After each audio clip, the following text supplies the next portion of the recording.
this organization in order to save it. The super elite secret agent. What could be cooler than that? What does she think she's doing? Oh, give me more, boss! Give me some more!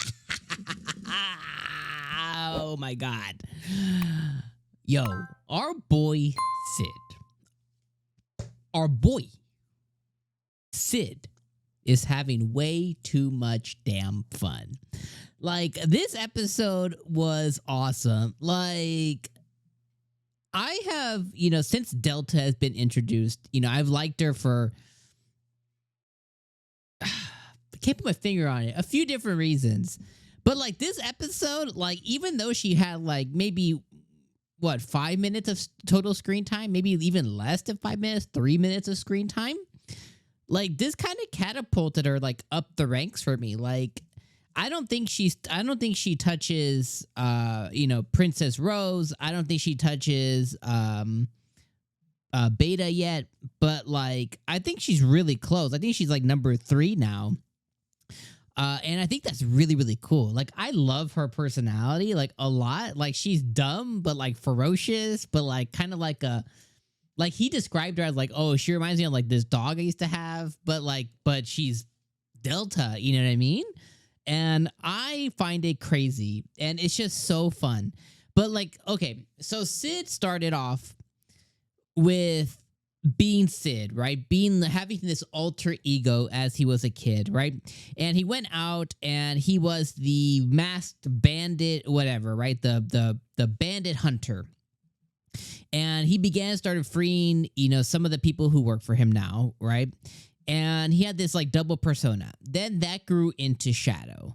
Now he is Shadow, and he will always be Shadow. But then he adopted another fun persona for craps and giggles in Mundane Man. So then he was Mundane Man for a while, and he got to get his jollies and get his rocks off and, kicks and all this off from being Mundane Man. That character died. He got rid of that character. And he now had this new idea in meeting one of the other, Kitsune lady, whatever her name is. And he met her as Shadow. And he got this other idea to have another alter ego. And his new alter ego is like this, like, debonair kind of aristocratic type character in John Smith. So now he has John Smith, who gets to be this person who comes in and takes the free market by storm and kind of counteracts and works against his own girls in a way. Like, he has this thing of, like, taking it down and building it back up under another name.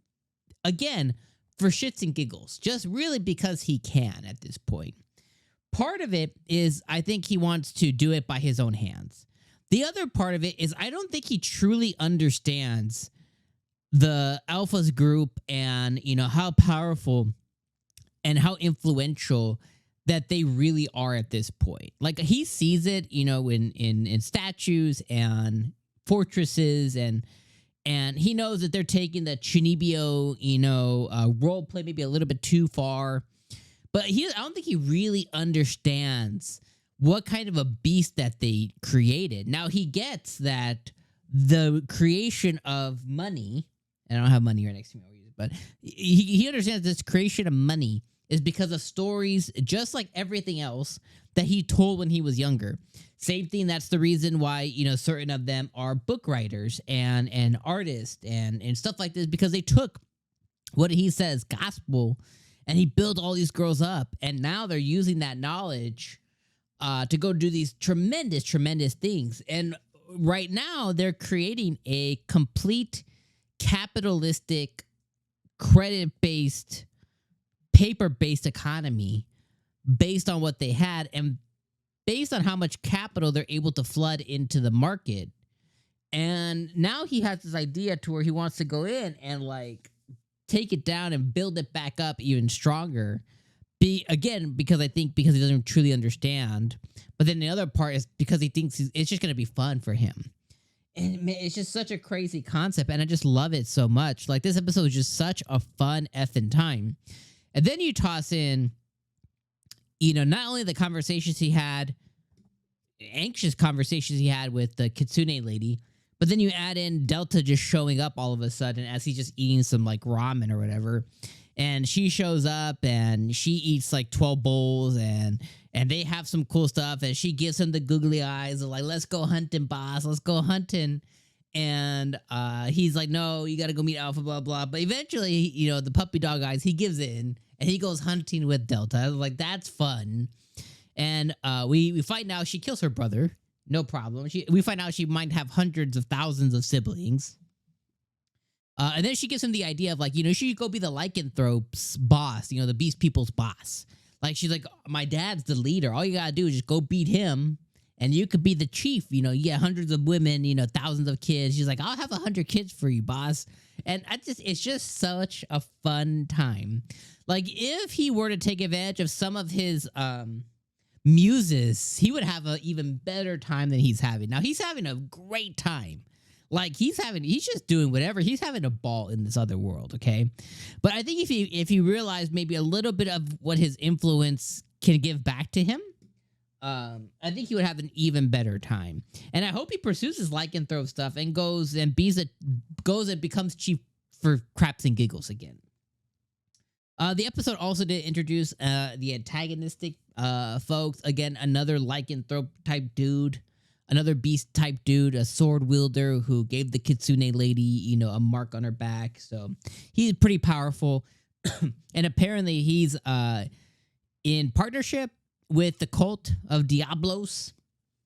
So the cult is trying to come after, you know, Alpha's group and them. So that's, you know, that's interesting, you know, of itself. So anyways, this episode is absolutely fantastic. He did it again. I can't wait to see what happens next. This episode was a fun time. I hope Delta becomes a more reoccurring character. Like, what she provided to this episode, if she could provide to more episodes more frequently, like, oh, so good. And it doesn't have to be like the whole episode. Like, another 2 to 5 minute spot every other episode of Delta. Like, oh, so good. So good. I can't wait to see what comes next. But this episode is fantastic. John Smith is here. And I don't know if you guys watched the sub version or dub. I watched it a little later in the day today, so I got to watch the dub version. Typically, when it comes out in the morning, sub comes out first, and like a couple hours later, the dub ends up coming. So I watched the dub, and the voice change up that they had for Sid, really, really good stuff. So, anyways. I'll leave you guys with those thoughts there. Let me know what you guys thought about this episode down in the comments below. We'll see you guys next week for another Eminence Shadow episode, my friends. Peace out.